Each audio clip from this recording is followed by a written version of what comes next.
മലമ്പുഴ റോഡിന്റെ ശോചനീയാവസ്ഥയ്ക്കെതിരെ ശയന പ്രദക്ഷിണം നടത്തി കോൺഗ്രസിന്റെ പ്രതിഷേധം. 4 വർഷമായി തകർന്നു കിടക്കുന്ന റോഡ് പുനർനിർമ്മിക്കാൻ സർക്കാർ തയ്യാറാകാത്തതിൽ പ്രതിഷേധിച്ചായിരുന്നു റോഡിലെ ചെളിയിൽ ഉരുണ്ടുള്ള കോൺഗ്രസിന്റെ വേറിട്ട സമരം.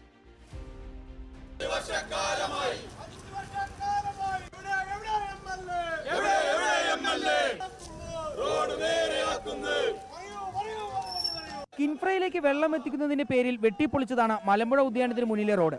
വർഷങ്ങൾ ഏറെ കഴിഞ്ഞിട്ടും റോഡ് പുനർനിർമ്മിക്കാൻ സർക്കാർ വകുപ്പുകൾ തയ്യാറായിട്ടില്ല. നവകേരള സദസ്സിന്റെ ഭാഗമായി താത്കാലിക അറ്റകുറ്റപ്പണി നടത്തിയെങ്കിലും ആദ്യ മഴയിൽ തന്നെ റോഡ് തകർന്നു. പരാതികൾ ഒരുപാട് നൽകിയിട്ടും നടപടി മാത്രം ഇല്ലാതായതോടെയാണ് കോൺഗ്രസ് പ്രതിഷേധത്തിന് ഇറങ്ങിയത്. റോഡിലെ കുഴികളിൽ വാഴ വെച്ച കോൺഗ്രസ് പ്രവർത്തകർ പൊട്ടിപ്പൊളിഞ്ഞ റോഡിൽ ശയന പ്രദക്ഷിണം നടത്തി പ്രതിഷേധിച്ചു. ഇതൊരു തോടായി കിടക്കാൻ തുടങ്ങിയിട്ട് 4 വർഷമായി. നവകേരള സദസ്സ് നടക്കുമ്പോൾ ആ സമയത്ത് കണ്ണിൽ പൊടിയിടാൻ വേണ്ടി ഇവിടെ ഒരു പാച്ച് വർക്ക് നടത്തിപ്പോയ ഉദ്യോഗസ്ഥരാണ് അവരുടെ മുമ്പിൽ. ഇത് ഈ ദിനം പ്രതി ഈ കുടിയിൽപ്പെട്ട് ഇരുചക്ര വാഹനങ്ങൾ വീഴുകയാണ്.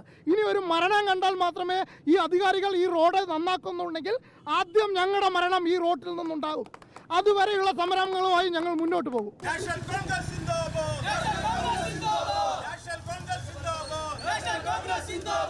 തകർന്ന റോഡിൽ വീണുള്ള അപകടങ്ങൾ പതിവാണ്. മലമ്പുഴയിലെത്തുന്ന വിനോദസഞ്ചാരികളെയും റോഡിലെ കുഴികൾ ബാധിക്കുന്നുണ്ട്. വെള്ളം കെട്ടി നിന്നിട്ട് ഈ പാലത്തിലെ ആൾ വീണത്. ഈ റോഡ് പൂർത്തിയായി ഈ വെള്ളം ഒന്ന് പോകാൻ പോലും ഇവർക്ക് ഓവർക്കിട്ടുണ്ട്. അതുപോലും ഒന്ന് വൃത്തിയാക്കാൻ ഒരാളില്ല. ഞങ്ങളൊക്കെ ഇവിടെ ഓട്ടോ ഡ്രൈവർമാരാണ്. പല ആശുപത്രി കേസൊക്കെ വരുമ്പോൾ ഭയങ്കര ബുദ്ധിമുട്ടായിക്കാണ് ഈ റോഡിൽ കൂടെ പോകുന്നത്. ഈ കനാലിൽ നിങ്ങൾ മഴ പെയ്യുമ്പോൾ ഒന്ന് നോക്കിക്കഴിഞ്ഞാൽ കാണാം, ഈ പാലത്തിൻ്റെ ലെവലിലാണ് വെള്ളം നിൽക്കണം, താഴത്തുനിന്ന് ലെവലിലാണ് നിൽക്കുന്നത്. വണ്ടികൾ പോകാൻ പറ്റുന്നില്ല.